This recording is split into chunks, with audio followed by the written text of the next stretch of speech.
우리가 읽은 사도행전 10장은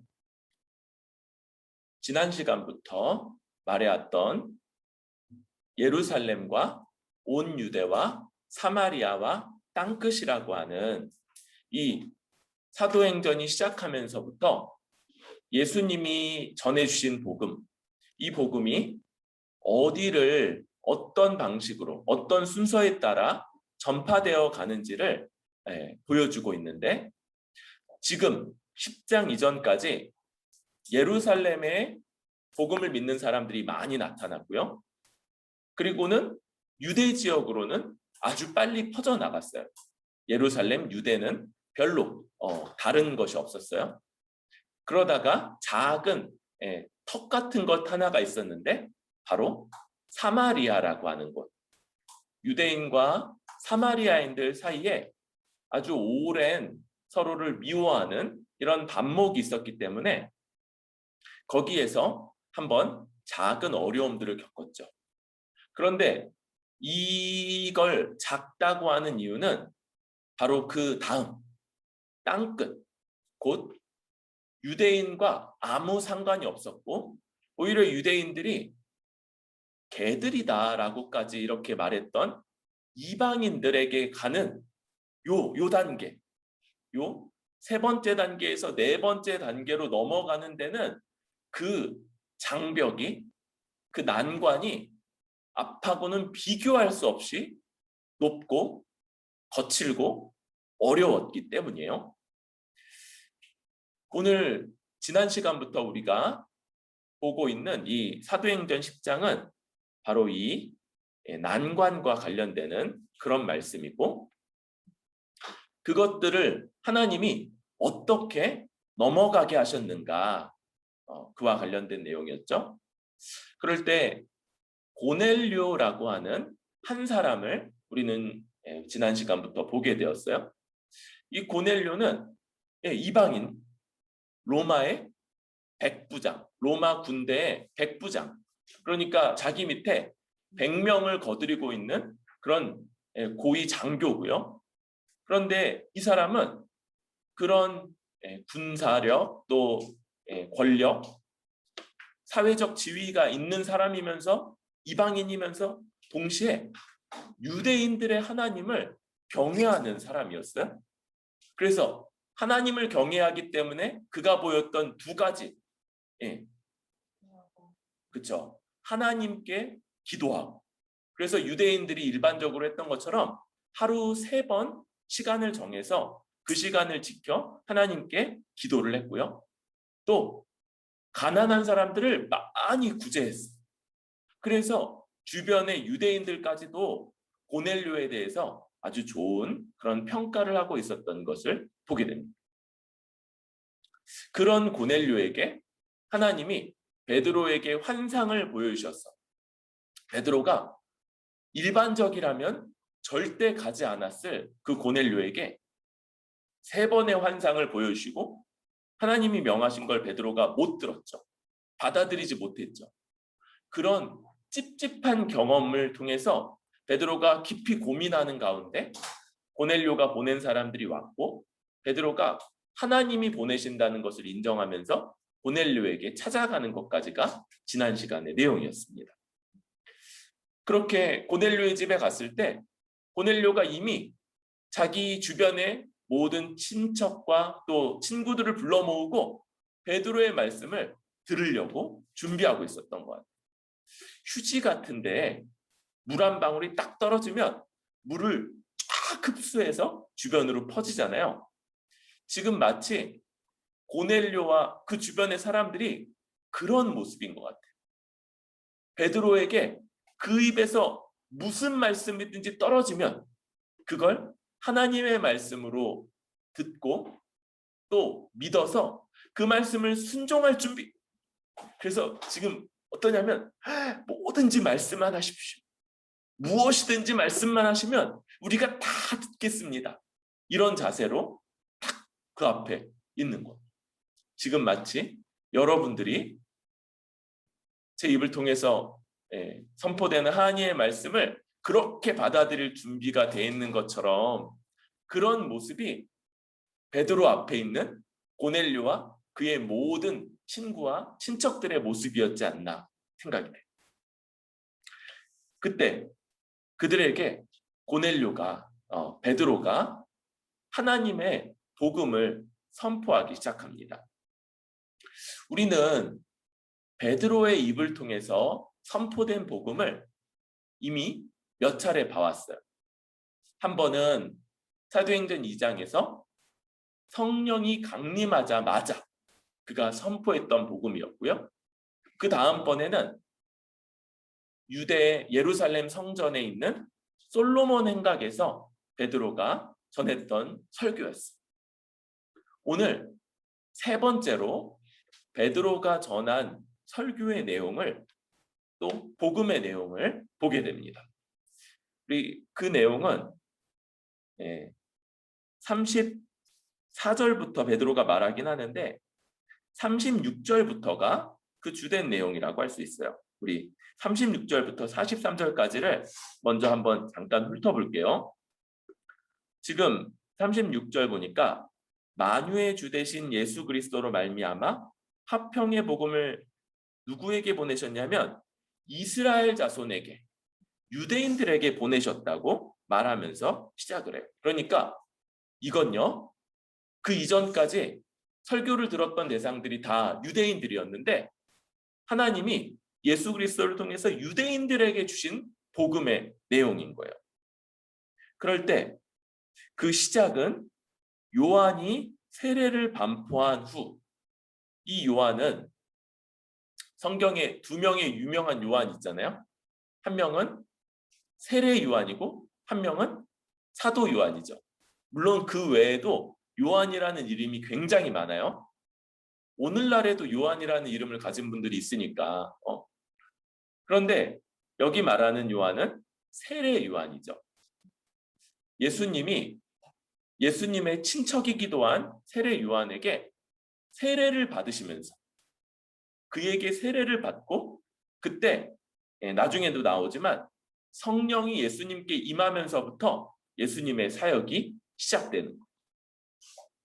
예수님이 요한에게 세례를 받은 다음에 이제 갈릴리에서부터 시작하셔서 온 유대에 전파된 그것을 너희도 알거니와. 그러니까 예수님이 저 위쪽 나사렛 지역이라고 하는 그 지역에 갈릴리에서부터 복음을 전하기 시작하셨고 그 소식이 온 유대 다 널리 퍼져서 너희도 다 알지 않느냐 이렇게 말할 만큼이나 아주 유명한 그런 사건이 된 거예요.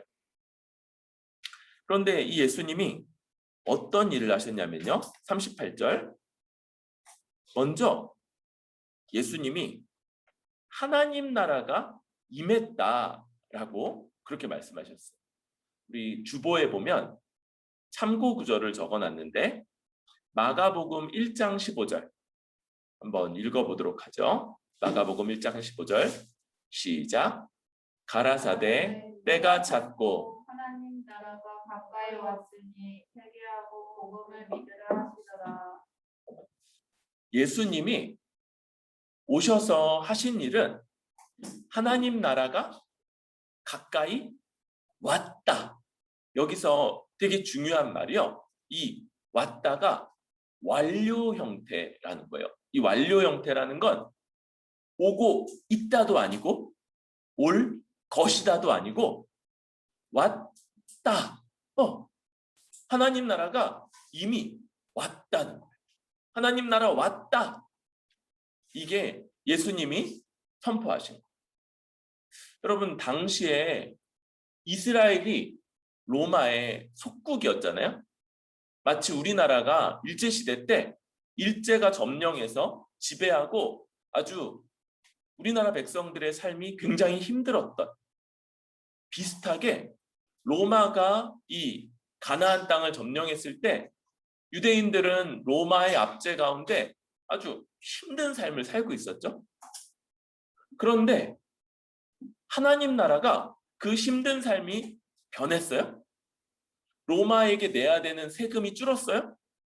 로마 병사들이 막 때리거나 강제로 일을 시키거나 막 이런 부당한 일을 당한 일들이 줄지도 않았는데 예수님이 오셔서 하나님 나라가 가까이 왔다 이렇게 말씀하시는 거예요. 아니 살기가 좋아졌으면 좀 괜찮아졌으면 혹은 이스라엘 유대인들이 독립을 했으면 그 말이 이해가 될 텐데 잘 안 믿어지겠죠? 그래서 예수님이 증거로서 보여주신 것들이 바로 38절에 나오는 그거예요. 그가 두루 다니시면서 선한 일을 행하시고 마귀에게 눌린 모든 사람을 고치셨으니 마귀에게 귀신 들린 사람들에게서 귀신을 쫓아낸 것, 또 병든 사람을 고쳐주신 것, 이게 선한 일에 속하겠죠? 병든 사람을 고쳐주신 것, 또 이 배고픈 사람들에게 밥을 먹이시고 이런 일들이 예수님이 해주신 선한 일들이었어요. 여러분 여기 귀신 눌린 모든 사람을 고치셨다 이렇게 말했고 또 병든 사람의 병도 고쳐주셨는데 모든 병을 다 고치신 건 아니에요. 만약에 그러셨으면 그때 있었던 의사나 약사들은 다 망했겠죠. 사람들이 의사하고 약사에게 병치료를 안 받고 예수님께 다 가서 병치료를 받을 테니까 의사나 약사가 다 망했을 거예요. 그런데 그랬다는 기록이 없는 걸 볼 때 예수님이 모든 병든 사람을 고쳐주신 것보다는 하나님 나라가 임했다는 증거로서 자기에게 찾아온 사람들을 고쳐주신 거라고 할 수 있겠죠. 그렇게 예수님이 놀라운 일들을 행하신 거예요. 그런데 어떻게 그런 일을 행하셨다고 그래요? 하나님이 예수님에게 성령과 능력을 기름 붓듯 하셨음에. 우리 기름 붓는다 이런 게 뭔지 잘 모르잖아요. 그렇죠? 그런데 이 사람들은 문화가 아주 건조한 문화라서 이렇게 머리도 많이 떡지고 막 그러죠. 그래서 손님이 오면 이제 머리에 향기가 나는 이 기름 한 방울을 탁 부어줘요. 그러면은 이제 그 사람이 약간 이 부담이 덜한 거죠. 그런데 또 구약에는 기름 붓는 어떤 그 전통이 있냐면 하나님이 어떤 역할을 맡기실 때 보통은 왕이나 선지자나 제사장이라는 역할을 맡기실 때 기름을 그 머리에다 부어서 임명식을 치르는 방식이에요. 그렇게 하나님이 예수님에게 특별한 역할로 임명하셔서 성령을 기름 붓듯 부어주셨다. 그래서 그에게 성령이 아주 넘치도록 부어졌고 그 성령은 능력을 주셨죠. 그래서 예수님이 하나님 나라가 임했다고 선포하고 하나님 나라의 지혜로 말씀을 가르치셨으며 또한 병든 자를 고치고 귀신을 쫓아내신 것. 그런데 그렇게 예수님이 행하셨는데 그 일을 받았던 유대인들, 그 일들을 보았고 가르침을 받았고 그 혜택을 누렸던 유대인들은 그를 어떻게 했냐? 30절 읽어볼까요? 39절, 40절 시작. 우리는 유대인의 땅과 예루살렘에서 그가 행하신 모든 일의 증인이라. 그를 그들이 나무에 달아 죽였으나 하나님이 사흘 만에 다시 살리사 나타내시되. 이 유대인들 또 예루살렘에 사는 사람들, 예루살렘에 사는 사람들은 유대인이면서 또 지도자들이고 좀 잘 사는 사람이고 또 권력 있는 사람들이죠. 그런 사람들이 그 예수님을 죽였어요. 여러분 예수님 어떻게 죽으셨나요? 그렇죠? 십자가에 못 박혀 죽으셨죠. 우리 이렇게 아는 목사님 교회 이름이 나무 십자가 교회인데 예수님이 달려 죽은 십자가는 재질이 뭔 거예요? 나무. 나무를 이렇게 두 개를 붙여서 만든 십자가에 달려 죽으신 거죠. 근데 그 십자가가 나무로 이루어진 거다라는 게 좀 의미가 있어요. 거기 올려놨죠? 신명기 21장 23절. 우리 또 읽어보도록 할까요? 시작. 그 시체를 나무 위에 밤새 두지 말고 당일에 장사하여 내 하나님 여호와께서 내게 기업으로 주시는 땅을 더럽히지 말라. 나무에 달린 자는 하나님께 저주를 받았음이니라. 예수님이 달려 죽은 그 십자가가 나무라는 것. 그래서 예수님은요, 나무에 달려 죽은 자예요. 나무에 달려 죽은 자. 그리고 나무에 달려 죽은 자는 누구에게 저주를 받는 거라고요? 하나님께 저주를 받는 거란. 우리가 또 다른 성경을 통해서 균형 있게 바라봐야 되는 것, 예수님은요, 죄가 없다는 게 성경에서 굉장히 많이 강조되는 거예요. 죄 곧 하나님께 저주를 받을 만한 이유가 그분에겐 없는데 또한 그분은 저주를 받아 죽으신 거예요. 왜요? 바로 그 백성들의 죄를 그가 대신 담당하신 것이죠. 다른 성경에서 세상 죄를 지고 가는 하나님의 어린 양이다 이렇게 예수님에 대해서 말하는 것처럼 그분이 자기 죄 때문에 하나님께 저주를 받은 게 아니라 원래 자기 죄 때문에 저주를 받아야 하는 그 백성들의 죄를 그가 대신 짊어지고 나무로 된 십자가에 못 박혀 죽고 하나님께 저주를 받아 죽으신 거예요. 그런데 그분이 그렇게 죽고 끝났냐? 아니요. 하나님이 사흘 만에 다시 살리셨어요. 지금 하나님이 그를 다시 살리셨다는 것 때문에 이 예수님이 자기 백성의 죄를 대신 짊어지고 하나님께 저주를 받아 죽으신 것이 하나님의 뜻에 합한 것, 하나님의 뜻에 순종하셔서 그렇게 하신 것이라는 게 더 확실해지는 것이죠. 이제 예수님은요, 원래 하나님의 뜻을 범하고 하나님의 뜻을 거역해서 하나님께 저주를 받아 죽어야 되는 그 백성의 죄를 대신 짊어지고 하나님께 저주를 받았고, 이제 하나님의 다시 살리심에 따라 다시 살아나시고, 와, 이제 예수님 죽으셨다가 다시 살아나셨으니까 끝났나요? 보니까 아직 남아있죠, 내용이. 아직 끝이 아니에요. 복음의 세 번째 부분은 바로 41절부터 43절까지 나타나는 권위를 부여받은 복음의 증인인 사도들이라는 내용이에요. 모든 백성에게 그걸 다 알려주지 않고요. 오직 미리 택하신 증인인 죽은 자 가운데서 부활하신 후 그를 모시고 음식을 먹은 우리에게 하신 것이라.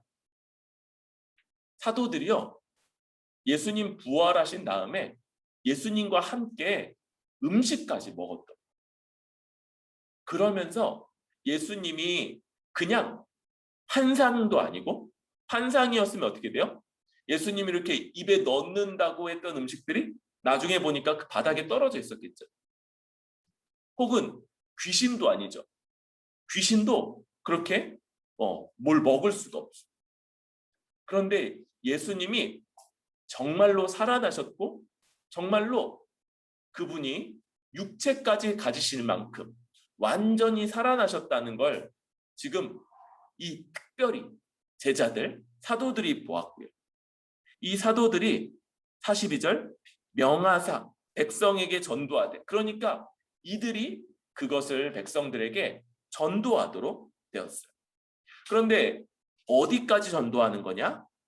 하나님이 살아있는 자와 죽은 자의 재판장으로 정하신 자가 곧 이 사람인 것을 증언하게 하셨고, 하나님이요 예수님을요 재판장으로 세우셨다고 그래요. 여러분, 우리는 이제 재판장이 어디서만 일하냐면 법원과 관련된 데서만 일하시죠. 왜냐하면 우리는 삼권 분립, 그래서 입법을 맡은 국회와 행정을 맡는 행정부, 대통령을 중심으로 하는 행정부와 또 사법, 재판을 맡는 이 법원, 이게 구분돼 있잖아요. 그런데 이때는 그렇지 않은 거예요. 그래서 이름은 재판관인데, 그러니까 맨날 재판만 하는 사람이 아니라 제일 주로 하는 게 행정부 역할, 다스리는 역할을 제일 많이 하는 거예요. 다스리는 역할. 그러니까 그분이 재판장이 되셨다는 건요, 그분이 그냥 재판하실 거다라는 의미만이 아니라 살아있는 자와 죽은 자, 또 만물을 다스리는 분이다라고 그렇게 말하고 있는 거예요.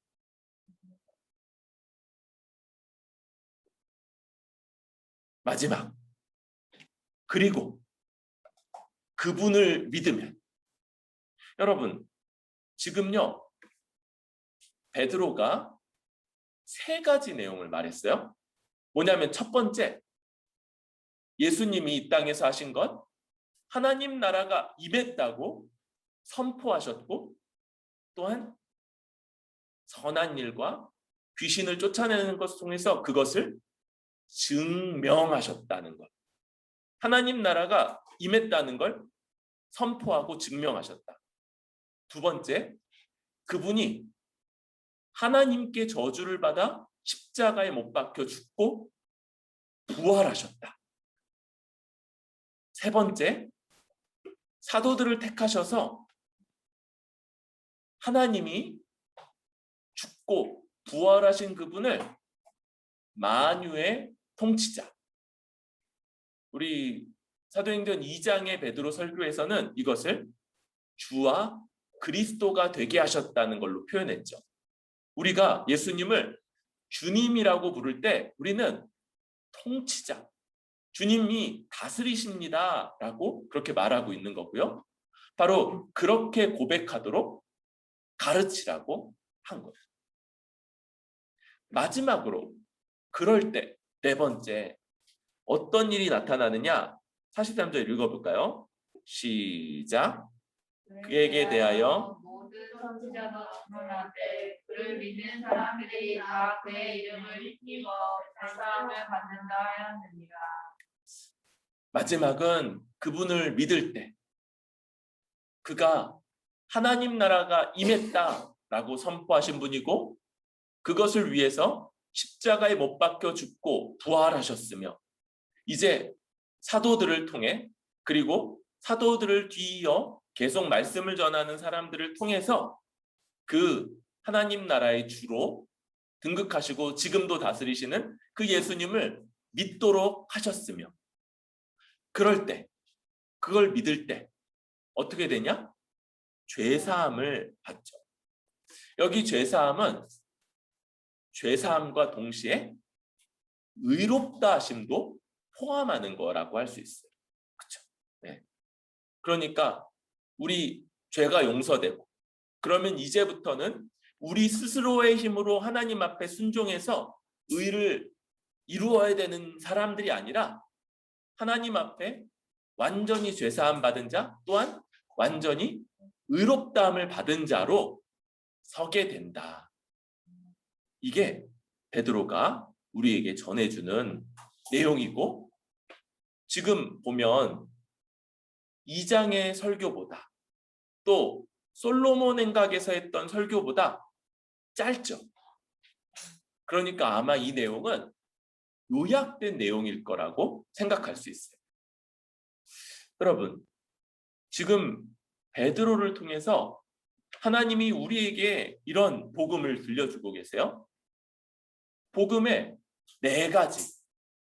그것은 하나님 나라가 임했다는 소식이고, 그를 위해서 예수님이 우리 대신에 하나님께 저주를 받아 십자가에 죽으셨고 다시 부활하셨다는 것이며, 이제 그분이 하나님 보좌 우편에 통치자로 등극하셔서 이 세상 만물을 다스리고 계신다는 것, 그리고 그걸 세우신 자들에 의해서 선포하시고 믿도록 하시고, 마지막으로 이것을 믿을 때 죄사함 받고 의롭다함을 받는다는 이것.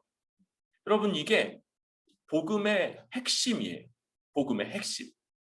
여러분, 핵심이라고 하니까 전부입니까? 전부가 아닙니까? 전부가 아닌 거죠. 이건요, 가장 중요한 그런 내용들이요. 그런데 지금 얘기한 이건 또한 요약된 핵심이기 때문에 이 내용은 더 풍성하게 알아가야 되고, 그럴수록 어떤 면에서 도움이 돼요? 믿음의 도움을 받게 되는 거죠. 우리가 이전보다 이런 내용들을 더 풍성히 할 때 더 설득력 있고 더 분명하고 더 확실하다는 걸 알게 되고 믿게 될 거예요. 여러분, 우리는 어떻습니까? 지금 베드로가 고넬료와 그의 친구 친척들 앞에서 하는 이런 복음의 내용에 익숙합니까? 우리가 복음이라고 그럴 때 거기에 우리에게도 하나님 나라와 십자가 죽음과 부활, 그리고 이제 온 세상에 주로 등극하신 통치자, 그분을 믿어 죄사함과 의롭다함을 받는다는 이런 것들이 우리 안에 탁 잡히고, 그리고 이 각각의 내용들을 한 짧으면 2시간, 길면은 이 각각의 내용을 가지고 10시간이고 20시간이고 온갖 성경을 들어서 이런 내용들을 설명하고 증명하고 증언하고 설득할 수 있는 그런 내용들이 우리에게 있습니까? 여러분, 이런 것들을 쌓아가야 돼요. 그때 그런 만큼 먼저 우리에게 이 복음이 정말 힘이 되고 정말 우리가 신뢰할 수 있고, 여러분, 예수님이 하나님 나라가 임했다고 선포하셨을 때 세상이 막 확 뒤집어지지 않았다고 그랬어요. 그 땅에 여전히 압제가 있고 불의가 있고 고통이 있고 고난이 있고, 마치 우리가 지금 이 2021년 한국 땅에서 살아가는 것처럼 그렇게 만만치 않은 삶 속에서도, 그러나 그분의 가르침과 이 증언들은 이 복음을 믿기에 아주 충분한 증거, 믿음을 도와주는 그런 증거로서 작동했다는 걸 생각할 때 우리 역시도 이런 말씀을 풍성하게 배워가고 알아갈 때 충분히 굳건한 믿음 가운데 주 앞에서 살아갈 수 있을 거다라고 생각이 됩니다.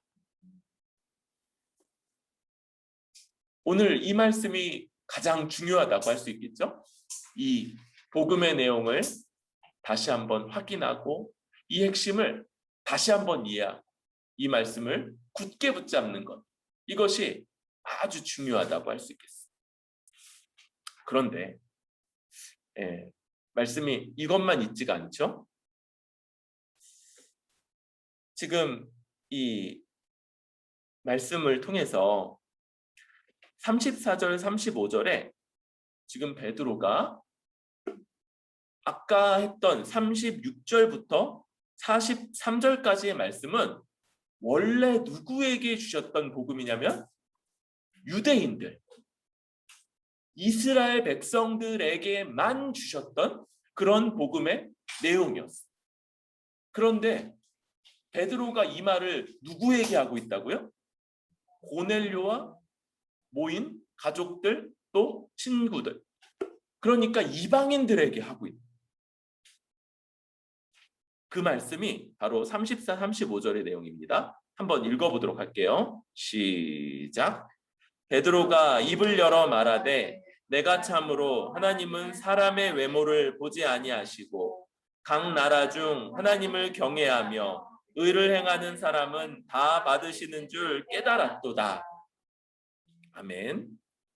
여러분 지금 이 말씀을요, 고넬료와 모인 사람들, 곧 이방인들에게 할 때 바로 이 깨달음 때문에 그런 거예요. 하나님이 유대인만 받으시는 분이 아니시군요. 하나님이 유대인만 받으시는 분이 아니라 각 나라 중 하나님을 경외하며 의를 행하는 사람은 다 받으신다. 하나님은요, 각 나라 중에서 다 받으시는 분이다라는 걸 먼저 베드로가 깨달았고, 우리에게도 그런 깨달음을 주시고자 이 말씀을 하고 있다고 할 수 있는 거죠. 여기서 사람의 외모를 보지 않으시고, 그러니까 우리가 뭐 예쁘게 꾸미고 하나님 앞에 올 필요가 없다 이런 게 아니에요. 여러분 이렇게 성인 여성들은 적당한 화장도 좀 하셔야 되고, 예, 우리 남자분들도 이렇게 단정하게 머리도 빗고 옷도 또 깔끔하게 입고 그렇게 나와야 되죠. 여기 사람의 외모를 보지 않는다, 이 얘기는요, 얼굴 잘생겼는지 못생겼는지 이 얘기가 아니죠. 원래 하나님의 백성이었던 이 혈통적 유대인, 그러니까 아브라함의 혈통적 후손들인 이 유대인들, 그런데 그 유대인들은 특징이 뭐냐면 모세가 준 율법을 받아서 어떤 민족과도 다른 독특한 삶의 형태들을 갖고 있었던 거예요. 어떤 게 독특해요? 할례. 남성의 성기의 앞부분을 살을 자르는 이 할례를 받는 것, 난지 7일 만에. 또 어떤 게 특이해요? 우리는 지금 일주일에 하루 혹은 이틀을 쉬는 게 너무 익숙하죠. 그거보다 이제 더 주중 나머지 5일에도 워라벨, 그래서 이 근로 시간을 과도하게 갖지 않는 것, 이런 것들이 굉장히 우리에게는 익숙한데, 여러분 그 당시에 그런 거 있어요, 없어요? 없어요. 휴일 없어요. 뭐냐면 사람이 아주 극심한 노동에 처하게 되는 건데 쉬는 날이 없는 거예요. 쉬는 날. 뭐 있을 수 있어요? 언제냐면 뭐 황제의 탄신일, 로마 황제의 탄생일, 뭐 이런 날 하루 쉬어라. 그러면 그런 날 하루, 일주일에 휴일이 하루 있는 거야. 하루. 1년에 딱 한 번. 이런 식으로 아주 극심한 노동에 시달리고, 더군다나 노동의 강도도 굉장히 세죠. 그러니까 사람이 회복할 수 없이 점점 더 지쳐가다가 병에 걸리거나 죽거나 뭐 그렇게 되는 아주 그런 삶에서 유대인들만 하나님이 안식일 규정을 주셔서 일주일에 하루씩을 쉬는 거예요. 딴 나라 아무 데도 이런 게 없어요. 유대인들만 그래요. 유대인들. 6일은 열심히 일하는데 일주일째 쉬면서 말씀을 배우고 구약 말씀을 듣고, 그리고 쉬면서 다시 생명력을 회복할 수 있는 이런 삶. 또 그들은 어떤 건 안 먹고, 또 먹을 때도 손을 씻고 몸을 씻고, 이런 특별한 삶의 방식을 갖고 있는데 이게 바로 사람의 외모인 것. 율법을 따르는 독특한 삶의 양식. 그것 때문에 유대인들을 택하시는 거라고요? 아니라는 거예요. 그렇다면 그런 것 없어도 하나님의 백성으로 얼마든지 택하시는 거예요. 여기 하나님을 경외하며 의를 행하는 사람, 그러니까 이것 또한 아주 절대적인 조건, 그러니까 하나님을 경외하며 의를 행하는 이 조건, 이런 것보다는 오히려 그런 율법을 따르는 삶의 양식이 없는 사람들도 하나님이 받으신다. 오히려 하나님은 이런 걸 주목하시는 거예요. 우리 10장 14절 15절에 베드로가 이런 말을 했죠. 속되고 깨끗이 아니한 것을 내가 먹지 않습니다. 이런 말을 했죠. 속되고 깨끗하지 않은 것. 그런데 지금 이게 베드로도 그렇고 사람에게 적용을 했었죠. 그러니까 저들이 보기에 속되고 깨끗하지 않아 보이는 사람. 그런데 그런 사람들도 하나님이 얼마든지 부르셔서 깨끗하게 하신다. 이렇게 말할 수 있습니다.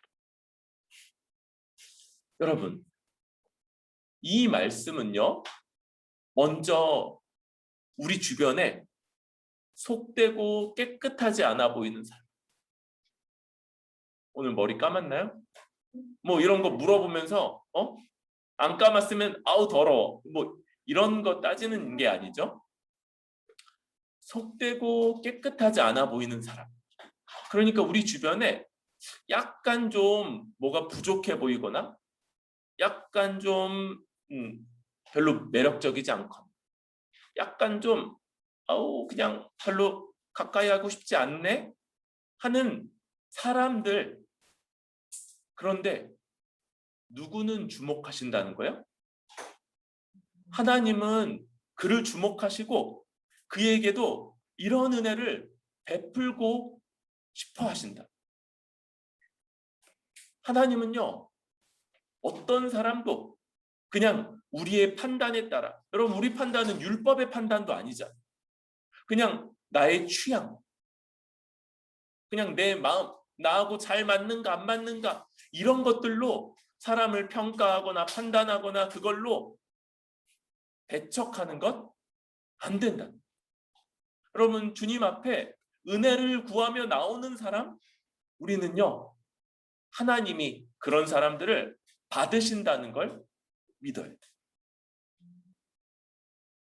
그런데 다른 사람에 대한 관점이 우선이 아닌 거예요. 여러분 오랫동안 신앙생활을 했을지라도 주님 앞에서 대단한 일들을 했을지라도 유대인인가요? 율법 지켰나요? 할례는 행했고 안식일 규정은 지켰으며 돼지고기 다 먹잖아요. 율법 안 지키는 거예요. 뭐냐면 우리가 원래 속되고 깨끗하지 않은 사람인데 하나님을 경외하고 의를 행하는 사람으로 불러주신 사람이라는 것. 여러분 우리 자신에 대한 인식이 이 인식, 하나님의 풍성한 자비요, 풍성한 은혜로 부름받은 자, 자격도 없이 부름받은 자라는 이 인식이 있을 때에만 다른 사람들에 대해서 그런 관점을 유지할 수 있어요. 한 번은 그렇게 봐줄 수 있을지 몰라요. 근데 사람은 쉽게 잘 안 변합니다. 어떤 사람의 부족함은 보통 오래, 어떤 경우에는 평생 그의 부족함으로 남아요. 그가 예수 그리스도를 안 믿어서가 아니라 믿음 가운데서 분투하지만 그의 인격에서의 연약함이 완전히 사라지지 않는. 그러니까 한두 번은 그래 하나님이 속되고 깨끗하지 않은 사람도 봤지. 에이 속되고 깨끗하지 않은 사람도 봤지. 아 속되고 깨끗하지 않은 사람. 속되고 깨끗. 이렇게 가기 십상인 거죠.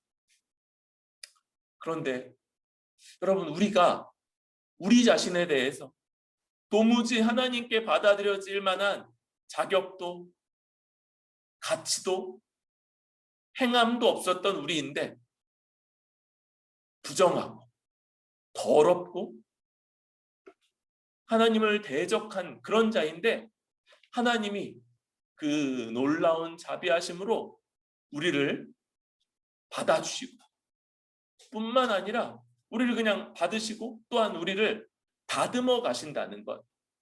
우리가 우리 자신에 대해서 이걸 계속 날마다 이걸 인식할 때에만, 주 앞에 고백할 때에만 바른 지체를 향한 이 관점도 유지될 거다 믿습니다.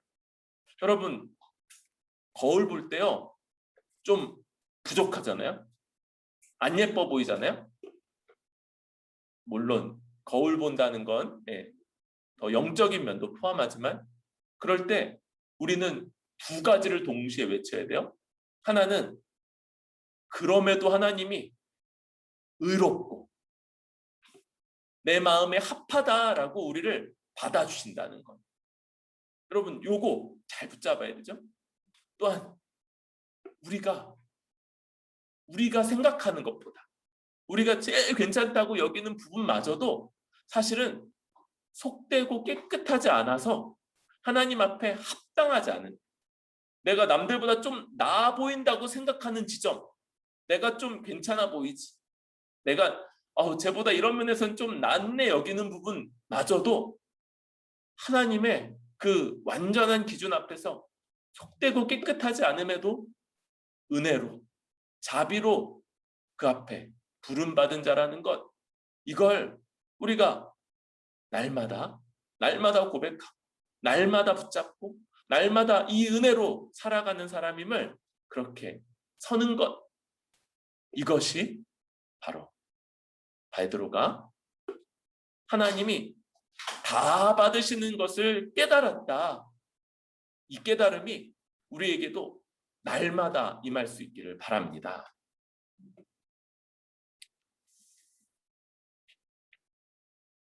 이 이야기는 이제 44절부터 48절까지로 맞춰지게 되죠. 이 44절부터 48절까지 제일 많이 반복되는 말씀은 초성인트 시옷 리을, 세례하고 비슷한데 맞아요. 제일 많이 반복되는 말은 성령이에요. 성령. 베드로가 이 말을 할 때 성령이 말씀 듣는 모든 사람에게 내려오시죠. 또 이방인들에게 바로 성령 부어주심, 아까 그 부어주신다는 게 먼저 예수님께 쓰였죠. 예수님에게 성령께서 아주 충만하게 임하셨던 것처럼 이방인들에게까지 성령이 그렇게 충만하게 부어진다는 것. 그때 47절에 한 번 더 얘기하죠. 이 사람들이 우리와 같이 성령을 받았으니. 그래서 지금 이 베드로의 복음 선포를 듣는 사람들 가운데 하나님이 성령을 부으셨다는 것. 당연히 그들이 그 말씀을 믿음으로 받고 따랐다는 것 역시 그 안에 함축되어 있지만, 어쨌든 성령을 받았다는 것이 이 이야기의 마침이라고 할 수 있습니다. 여러분, 성령은 어떤 겁니까? 우리 두 개의 성경을 찾을 건데요. 성령, 약속된 성령, 그럴 때 이 두 구절을 좀 기억을 해야 돼요. 기억하기 쉽지 않지만 100번 반복할 겁니다. 나올 때마다 100번 반복하면, 오늘도 처음은 아니고 우리가 한 5번 정도 했으니까 이제 95번 정도 남았는데 100번 정도 반복하면 이제 외울 수 있을 거예요. 에스겔서 36장 25에서 27하고 예레미야서 31장. 외우기 쉽죠? 36장과 31장 구약 성경이고 1208페이지, 구약 성경 1208페이지. 25에서 27. 또 거기 하나 끼워 놓고 그 앞에 예레미야도 있죠. 램 31장 1208.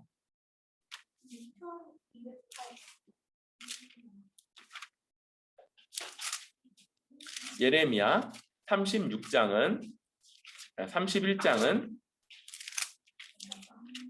1101페이지.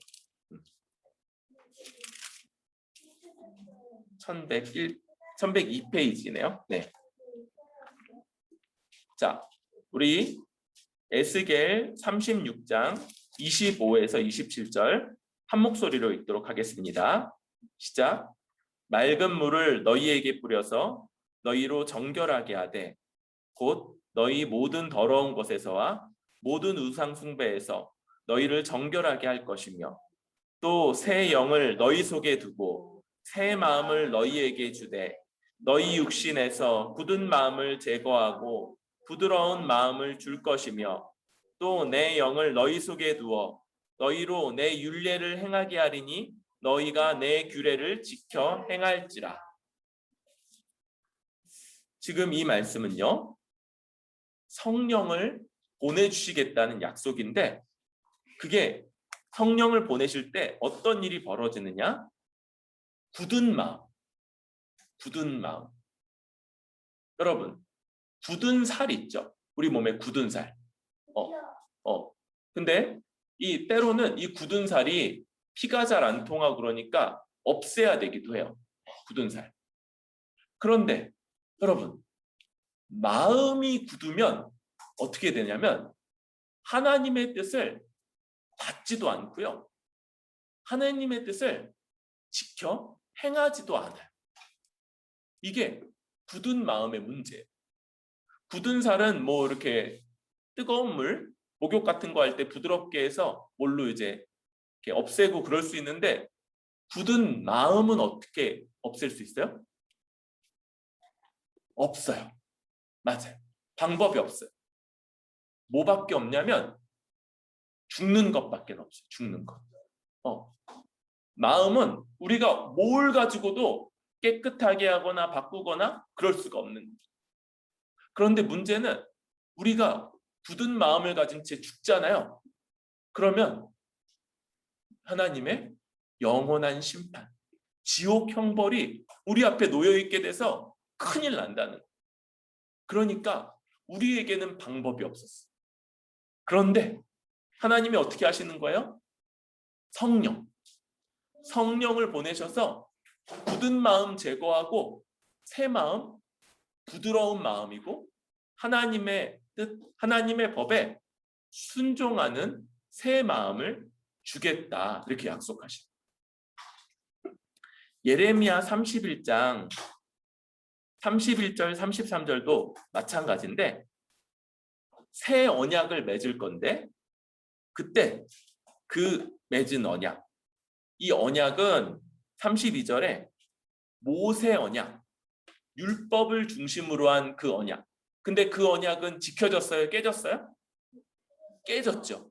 그 깨졌던 것과 달리 영원히 지켜질 건데 어떻게 그러냐? 마음에 하나님의 법이 기록돼서 그 법을 지키기 때문에 깨어지지 않는 그런 영원한 언약이 될 거다, 이렇게 약속하는 거예요. 그리고 예수님이 십자가에서 죽기 전날 밤에 포도주 나눠주시면서 이는 너희를 위해 흘리는 나의 피, 곧 새 언약의 피다. 그래서 새 언약이 예수님의 십자가 죽음으로 맺어지게 된다는 걸 말씀하시는 거죠. 여러분, 지금요, 하나님이 성령을 부으셨다라는 건요, 첫 번째로 구약의 약속 2개 본문을 찾았지만 훨씬 더 많은 본문에서 결국 하나님이 성령을 부어주실 것이다. 그로 인해서 영원히 하나님의 백성됨의 자격을 잃지 않는 많은 유대인들은 그 하나님의 백성으로서의 자격, 지위를 잃어버렸는데 그 지위를 잃지 않는 영원한 백성을 세울 거다라고 약속하셨고, 두 번째, 그런데 이 성령이 우리에게 필요한 이유 뭐예요? 우리 힘으로는 절대 불가능한 마음을 바꾸는 일, 굳은 마음을 제거하고 하나님께 순종할 수 있는 새 마음을 받는 일, 이것을 오직 그분만이 해주실 게 있기 때문이죠. 성령 하나님이 우리에게 이 일을 해주시기 위해서 오셨고, 이 일을 해주시는 분, 그것이 바로 우리 성령 하나님이신 것. 신약 성경에서는 이제 이렇게 말해요. 그러므로 이제 그리스도 예수 안에 있는 자에게는 결코 정죄함이 없나니 이는 그리스도 예수 안에 있는 생명의 성령의 법이 죄와 사망의 법에서 너를 해방하였습니다. 생명의 성령의 법, 우리에게 생명을 주는 성령의 법, 성령의 다스림. 그러니까 성령의 다스림 가운데 있는 사람, 생명을 얻을 거예요. 이 생명은요, 죄로 인해 죽었던 것과 다르고요, 하나님의 뜻을 대적하고 하나님의 뜻을 지킬 수 없었던 굳은 마음과 다른 것이고, 새로운 마음으로 하나님의 뜻을 기뻐 행하며 하나님이 주시는 복락 가운데 살아가는 생명이고, 이러한 생명은 끊어지나요? 끊어지지 않나요?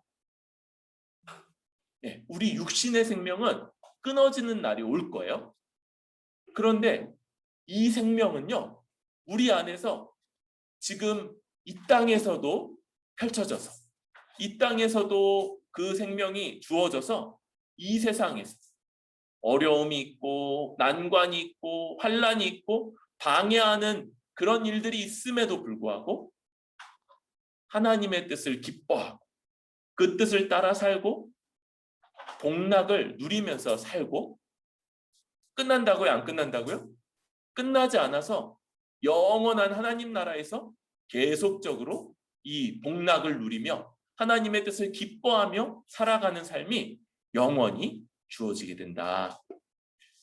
이것이 바로 오늘 베드로가 고넬료에게 전했던 그 설교했을 때 성령께서 부어주셨을 때부터 지금 우리도 이 복음의 말씀을 믿을 때 성령이 부어지고, 그리고 그 성령에 의해서 생명 가운데 하나님께 순종하는 새 마음을 받아서 살아가는 삶으로 나타나게 되는 그런 모습이라고 할 수 있습니다. 여러분, 우리는요, 먼저 성령을 받아서만, 성령을 통해서만 하나님의 백성이 되는 사람들입니다. 하나님께 순종하지 않는 백성 있나요? 없나요? 없어요. 그런 백성 없어요. 그런데 우리 힘으로 순종이 된다고요? 아니요. 사람 안에는 사람의 힘으로 결코 없애거나 바꿀 수 없는 굳은 마음 때문에 불가능했는데, 오직 하나님이 약속대로 예수 그리스도의 십자가 복음, 하나님 나라의 복음을 믿을 때 그에게 철철철철 부어주시는, 아주 충만하게 부어주시는 성령으로 인해서 이런 하나님의 백성이 되고 또 하나님의 백성다운 삶을 살아갈 수 있는 거죠. 여러분, 어떤 분들은요, 성령님을 안 바라는 분들이 있어요. 또 요거보다 딴 거부터 성령님을 되게 좋아하세요. 성령님 막 우리에게 오십시오 막 이렇게 늘 성령님을 기도하는데, 그래서 바라는 게 어떤 거일 때가 있냐면 그냥 방언을 말하는 거, 병 고치는 은사, 예언의 은사, 이런 것만 생각하는 분들이 있어요. 그것도 틀린 건 아니지만, 여러분, 성령을 힘입어 우리가 구해야 되는 것 뭐예요? 오늘도 하나님의 뜻을 기뻐하고 그 뜻에 순종하며 살아갈 수 있게 해주십시오. 다른 것으로 한다면 우리 예배 중간에 고백했던, 우리 기도했던 주기도문 있죠? 하나님 나라와 그 의를, 그쵸? 기도했잖아요. 하나님 나라와 그 의, 이게 바로 성령을 따라 하나님의 뜻을 따라 살아가는 삶으로 우리가 구해야 되는 삶이라고 할 수 있어요. 그런데 아까 두 번째 시옷 리을이 있었죠? 두 번째 시옷 리을. 그게 첫 번째였고 세례였죠. 세례. 여러분 여기 이 세례는요. 물 세례라고 할 수 있어요. 세례는 이제 앞에 서 있는 저 같은 이제 목사님에 의해서 보통 주어지게 되는데, 목사님은 대표로서 주는 거고 뭐의 대표로서 주는 거냐면 교회의 대표로서 주게 돼요. 지금 이 유대인인 베드로가 이방인인 고넬료와 그의 가족들, 친구들에게 세례를 주는 건 어떤 의미냐면요.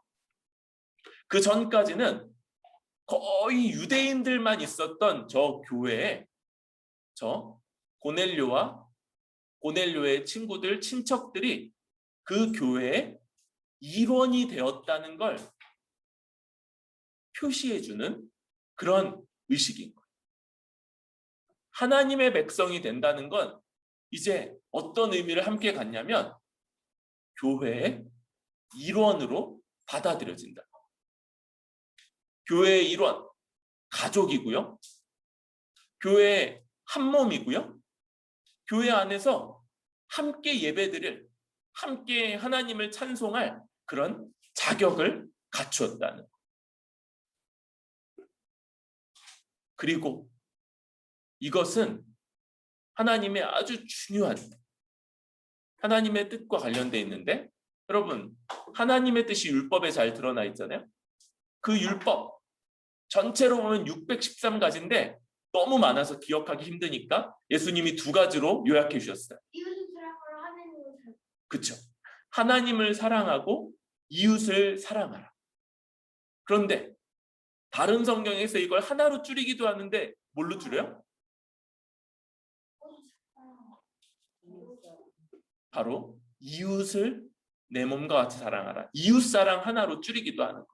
왜냐하면 죄인 된 사람은요, 자기 생각에 사로잡혀 있기 때문에 자기가 너무 주고 자기만이, 혹은 자기 가족들, 자기 남편, 자기 아내, 자기 부모님, 자기와 관련된 사람들만 다 가득 차 있기 때문에 다른 사람들을 사랑하지 못해요. 그런데 하나님의 백성이고 하나님이 새 마음을 주셔서 하나님의 뜻에 순종하게 하신 자는 하나님의 뜻의 핵심, 이웃, 교회 안에 한 몸 된 지체를 자기 자신처럼 사랑할 수 있게 되는 자인 거죠. 그래서 이제 성령을 힘입어 하나님의 백성 된 자는 또한 교회의 일원이 되며 이제 하나님 앞에서 날마다 성령을 힘입어 하나님의 뜻을 행하며 살아갈 수 있도록 도와주십시오. 그것을 바라고 소망하고 구하고, 그리고 나서 이제 하나님의 뜻이 이웃, 곧 한 몸 된 교회 안에 한 몸 된 지체를 내 몸처럼 사랑하는 것이 하나님의 뜻이기 때문에 내 곁에 있는 지체들에게 오늘 하루 무엇이 필요할지를 생각하고 그것을 위해 기도하고, 그리고 구체적으로 그것을 행하면서 살아가는 것. 이게 성령을 힘입어 살아가는 삶이라고 할 수 있어요. 여러분, 아까 주님 주기도문에 이런 성령을 힘입어 살아가는 삶의 주기 얼마나 자주 그렇게 하는지가 나와 있는데, 평생에 한 번이다, 1년마다 한 번씩이다, 한 달에 한 번이다, 매일이다. 뭐가 맞을까요? 그쵸. 날마다 우리 일용할 양식을 주옵시고 라고 기도하는 것처럼 우리가 성령을 힘입어 일용할 양식을 구하는 건 매일 그렇게 구하라는 거죠. 그러니까 성령을 힘입어 날마다 오늘 하루도 성령 하나님, 하나님의 뜻을 기뻐하며 순종하며 살게 해주십시오. 성령 하나님, 오늘도 나와 한몸 되게 하신 지체들, 그 한 명 한 명의 구체적인 필요들을 생각하고 하나님 그것들을 채워주시며 또한 내가 그 채움의 도구로서 쓰임받게 해주십시오라고 기도하는 것, 이것이 날마다 성령을 힘입어 살아간 우리의 삶이라고 할 수 있습니다. 여러분, 베드로가 고넬료에게 이렇게 말씀을 전하면서 공식적으로 첫 번째 유대인이 아닌 이방인으로서 교회의 일원이 되는 그런 사람이 나타났고, 이제 고넬료가 제일 1번이에요. 1번. 우리는요 4억 3,643만 7,683번 4억 3,600, 7,644번 뭐 이렇게 되고 있는 우리들. 그런데 번호는 좀 뒤일지 모르지만 내용은 똑같아요.